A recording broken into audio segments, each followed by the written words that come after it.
The number one thing that's going to change your life, the only thing that will change your life, change your business, change your money, change your relationship, is you must raise your standard.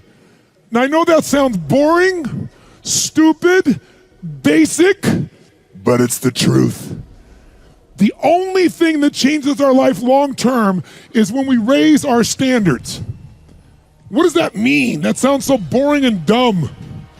It means that all of us in life have things we want. We don't get what we want. We get what we have to have. Remember I said earlier, we all get what we tolerate in ourselves and other people. But when you're no longer willing to tolerate something, that's when your life changes. The difference in people is their standards, period. The difference in people is their standards, period. And what do I mean by standards? Everyone in the world has a list of things they think they should do. I should lose weight. I should work out.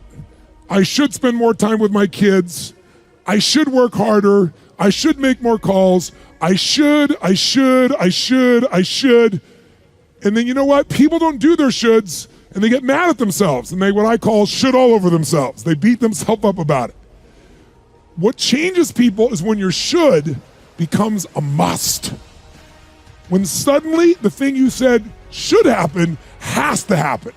That's when human beings change. It's like if you want to take the island and you're the head of the army and you want to take the island, the most powerful way to take the island is burn the boats.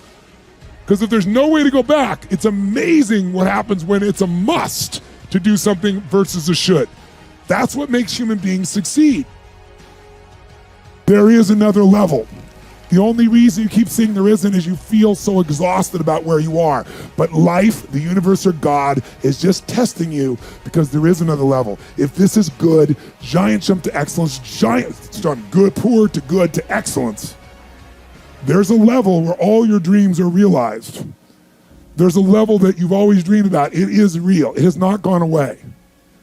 But it takes that extra burst when you think there's nothing left, there's no way, you've tried everything 10 million times and you keep going. It's almost like God is saying, if you keep hitting this wall enough times, I will see that you will not stop, that you are filled with that level of determination, faith, and courage, and then the door opens and you get to that next level. But what most people don't know is the next level is just 2 millimeters above. And it's called outstanding, ladies and gentlemen, outstanding. What's it called? What's it called? What's it called? Outstanding, magnificent, unstoppable, extraordinary, not excellent. It's a different level. It's a level where you are not one of the best, you are the best. And you know what's amazing? You only have to be 2 millimeters more than everybody else and you get everything. You get the joy, the laughter, the fun, the family, the passion, the economics, the freedom, the spirit. It's all there. What Jerry Maguire called the Quan, baby. All of it. And it's just 2 millimeters above, and most excellent people give up because they're exhausted. And there's some people who go, the harder I hit it, the more I hit it, sooner or later it's going down, I'm not stopping. And when you do that enough, it pops open. Failure is part of life. I mean, the difference for me though is I look at failure as a stepping stone to success. It's a speed bump.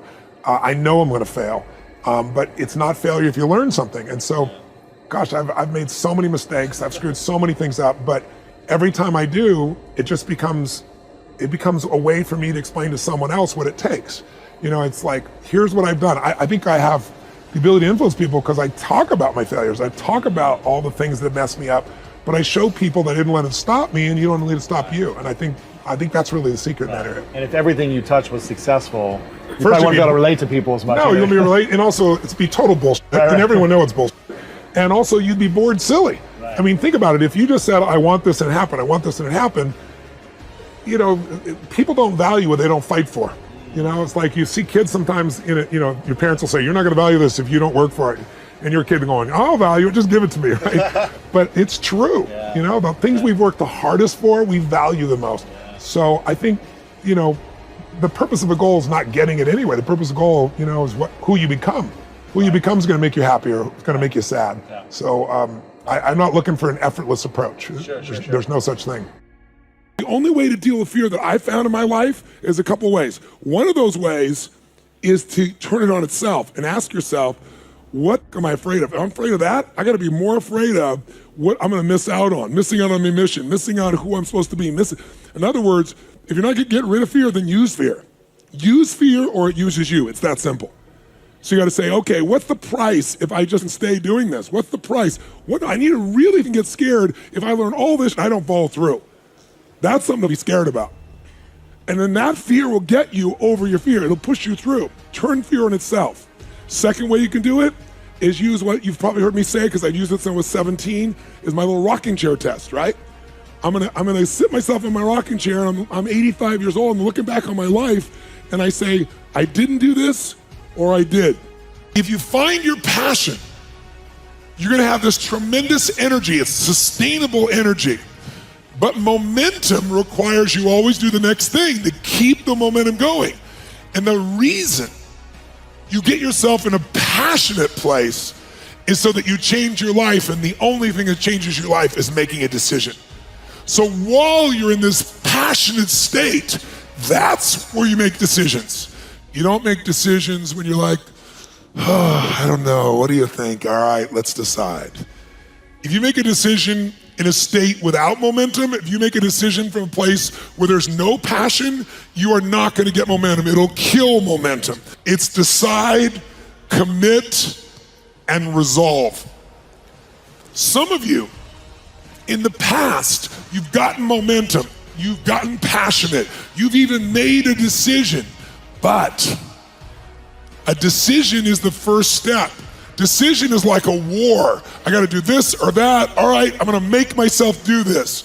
But commitment is when you now, after you've decided, you commit to do this for the long term. Whether it's hard or easy, doesn't matter.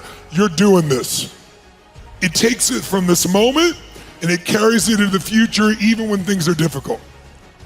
And the third state is resolve. Resolve means it's done.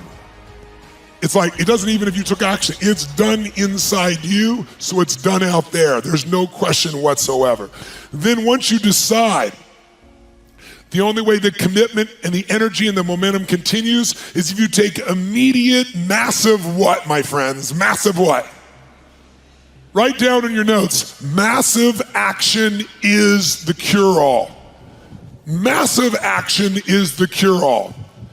If you're having a difficult time with something, your relationship isn't where you want it to be, your finances are not where you want to be, your body's not where you want to be, your business is not where you want to be, you need to take massive action. And if that doesn't work, try something else. If that doesn't work, try something else. Keep going with massive action and you will find the way, because it will give you momentum.